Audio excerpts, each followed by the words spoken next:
So Koala Sampler is a great mobile beat making app, but once you add MIDI control, it stops feeling like an app and starts to feel more like hardware. And that's completely changed how I approach making beats on it. So today I'm going to show you 3 ways to use hardware to control Koala using the SP404 integration, a grid controller, and a keyboard. Let's get into it.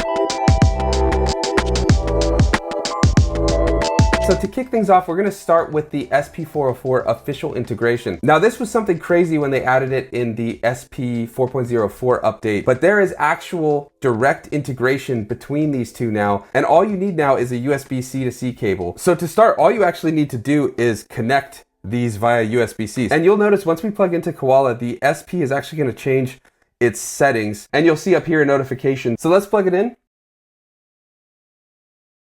And there you see SP404 connected, and now the blue pads on the SP are the samples in Koala and red pads are empty pads. Now once we have this connection, there's all sorts of things you can actually do on the SP to control Koala. The first thing to note is that if you're in the sample section, you have 4 banks, and you can just change between them by using the banks on the SP. But there's still quite a few banks left on the SP, right? Those actually remain SP banks, and you can still control those and play those while anything happens on Koala. But if you go back over to the Koala banks, which would be A through D, you can directly control anything going on. But we can also go to the other sections of Koala, all from the SP. I like to think of this integration as extending the capabilities of both the SP and Koala, and really offsetting some of the weaknesses of both. If we hit pattern select, we are now in the pattern section of Koala, and this is only when we're in the banks of Koala. As you can see, E and J are not lit up. Here you can actually trigger the different patterns, and if you want to hit play on those, just hit subpad. And there you go. And you can switch between the samples still, and you can still trigger samples once it starts playing, but when you hit stop, it goes back into the pattern selection. Now, a couple other things here. There's all sorts of controls you can do in every section of Koala using the SP. I have a full video breakdown of that linked in the description. I'll cover a few though here right now. So if we go back to the sample page, there's a few things to know here. Start and end will get us over to the different sections on here. While we don't see changes on the SP, it does change what's going on the screen. And then if you go to pitch speed, you can control the pitch, the volume, the pan, but you can also hold shift to get some additional things like attack and release and tone. The SP effect still works. They treat Koala as an input effect. Now, if you hold shift, you also open up a lot of the menu options that are available in Koala, the ones that sync with what's on the SP. So we have chromatic mode. So if you select a sample and turn on chromatic mode, it doesn't reflect the change on the SP, which always has bugged me, but if you look here, you'll see a keyboard on the sample that you've triggered. Next up, if we go over to the sequence page by hitting pattern select, there's a couple other buttons to know that work on the SP. Pattern edit will open up your piano roll. You can press record to start recording a pattern.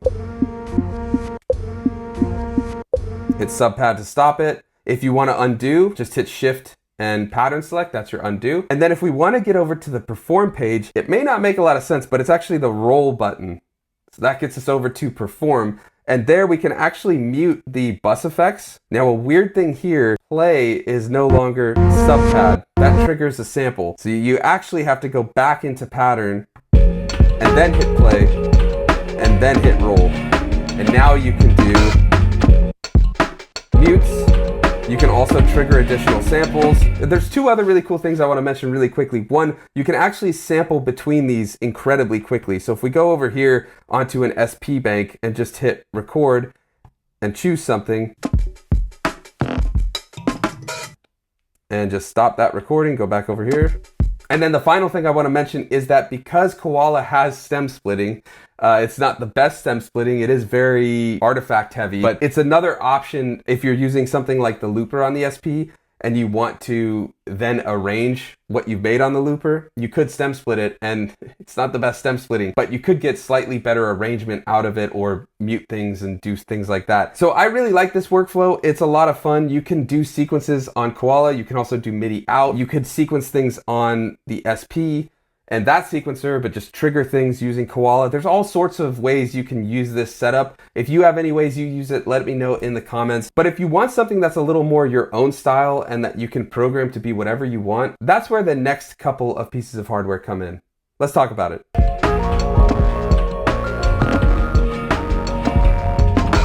So a grid controller is where things start to really open up. The SP was all set up for you, which is awesome, and it is great integration. But if you want to program things your own way or just create your own custom template, then something like a grid controller or a keyboard is probably more your style. Unlike the SP, this is a blank slate. You can program everything that Koala allows for, and we're going to talk about some of the limitations that are inherent in Koala. And again, all you're going to need for this is a USB-C cable, and I'm going to be using the 203 Mystrix Pro.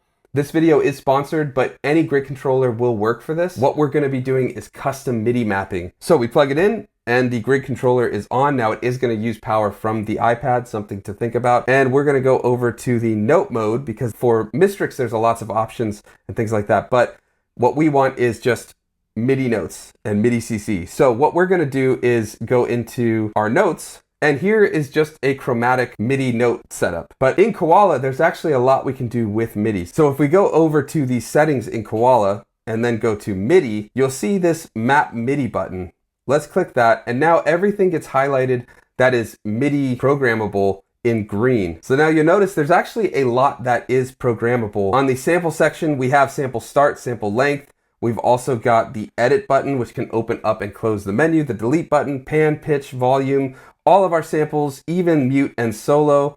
If we go into sequence, we can also set the patterns, just like on the SP, right? But we can do it however we want to do it. The play button. And over on perform, we can CC the volumes, the mutes of the bus effects. Things that aren't MIDI programmable are actually the ability to change between sample, sequence, and perform section, and also get into some of the settings and things like that. Not a deal breaker, but things to know. This Mystrix can actually send 2 different MIDI channels at the same time, which ideally would be perfect because we could control something like a Koala synth with 1 MIDI channel and then control all of our programming, mutes, maybe some drum samples and things like that on another MIDI channel. Unfortunately, if we go over to the MIDI settings, Koala only allows 1 MIDI channel at a time, which is quite the bummer. There's not really a workaround for that at the moment, at least that I know of. If you have one, let me know in the comments. But what we can do is just smartly map our MIDI onto this. So what we're going to do is think about when we perform in chromatic mode, the way this is broken down in terms of octaves. So we're going to put all of our sort of MIDI programs and things like that on these 4 rows. I like to set up here my patterns. So we already have a couple patterns. So I'm going to just tap whichever one I want to program on Koala, and then tap where I want to program it on the Mystrix. Now, since I'm only using 4 patterns, I can also do the bus effects mutes over on these 4 to the right. So we're going to just set mute here, mute there, mute 3 right there, and mute 4 right there. You can also name these bus effects if it helps you. We could change that over to, let's say, melodic. Then we're going to go over to the sample. We'll use this one, and we'll go back into MIDI map. By the way, I didn't mention it yet because I wasn't done MIDI mapping, but when you're finished MIDI mapping, just hit done. But we're going to set this one to this MIDI right here. And so what that's going to do is trigger that MIDI note. And I'll show you, this is our little workaround to get to chromatic mode, because what we're going to do next is go over to sequence and hit this chromatic mode transpose button and put that right next to it. So whenever we trigger that sample, if we hit that next MIDI note, we've got a keyboard. I'll show you once we've mapped the rest out. The other thing I want to do, let's say if we wanted some of our drums, let's say I can see we have some 1-shots here. So I'm just going to set, let's say that one to here, that one to here, that one here, this here, that here, and those there. We'll set the play button right here. Now, once we're done with all the mapping that we want to do, just hit done. And now, so I wanted to show you that little workaround we did for the keyboard. So I set this to trigger my Koala synth, and this one turns on the keyboard. So first, hit the keyboard, choose the one you want to trigger, and now, up on these top ones, we can perform. Now here's the little not so great part. If you trigger any of these bottom ones, it will both play a note and also adjust whatever you've MIDI set. So remember, these are our patterns. You can still hear Koala synth while we change the patterns, right? Now that we've got everything set up, we have some patterns, so we could choose, let's say, a pattern. I've got my play button right here. And we could go in and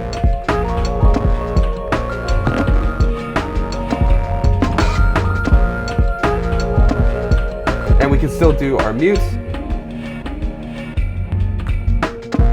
So this is a great way if you want to set up your own. Now, this is something I'm still working on a little bit. We have some limitations here, like the chromatic mode and stuff like that. But if you do want more control, and especially if you don't need to transpose notes and stuff like that, you don't have to worry about where you're putting your MIDI because you don't need to play those notes. But if you do want to have that melodic section that you can perform, this is a good little workaround to do. Now, if you really want to make the keyboard your focus, then something like a MIDI keyboard is the way to go. And that's what we're gonna do next. All right, before we get to keyboards, I just wanna give a thanks to 203 who make the Mystrix Pro for sponsoring this video. While most grid controllers will work with something like this, the Mystrix is all about customization. So if you are looking to use Koala for this or get into other custom MIDI mapping on any software you use, the Mystrix is a great place to start because it's open source, which means there's all kinds of apps you can find on their Discord and wiki, as well as the fact that you can actually program apps on this yourself for whatever sort of MIDI needs you have. So if you want to check it out, I've got a link in the description. Using that also gets you a free expansion kit for additional MIDI controls with the Mystrix Pro. All right, and last but not least is a MIDI keyboard. Now, if you're looking to do a lot of performance with things like Koala Synth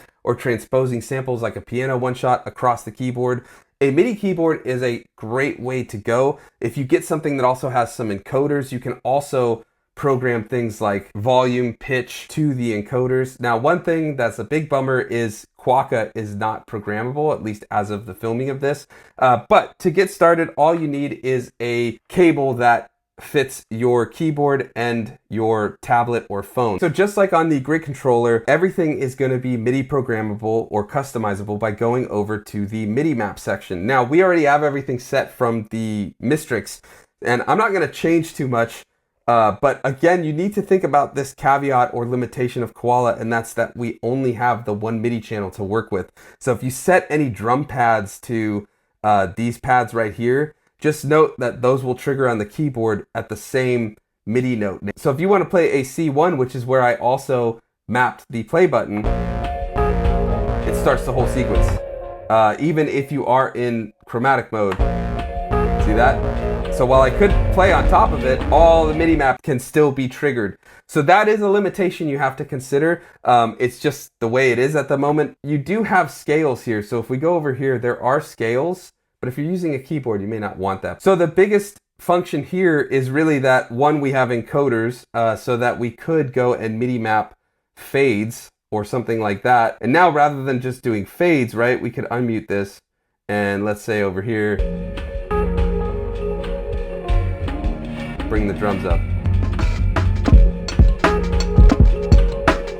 You can also go over here and set things like your volume on individual samples or your pitch or your pan. And with these encoders as well, you can also go in, one of the bigger features or functions is that if you did want to do a lot of chopping and things like that, you could go to settings and MIDI map and you can do the sample start length. We'll do that here, and the sample length, and we'll do that here. And now if we get out of that, we could actually change sample start and then adjust the sample length as well.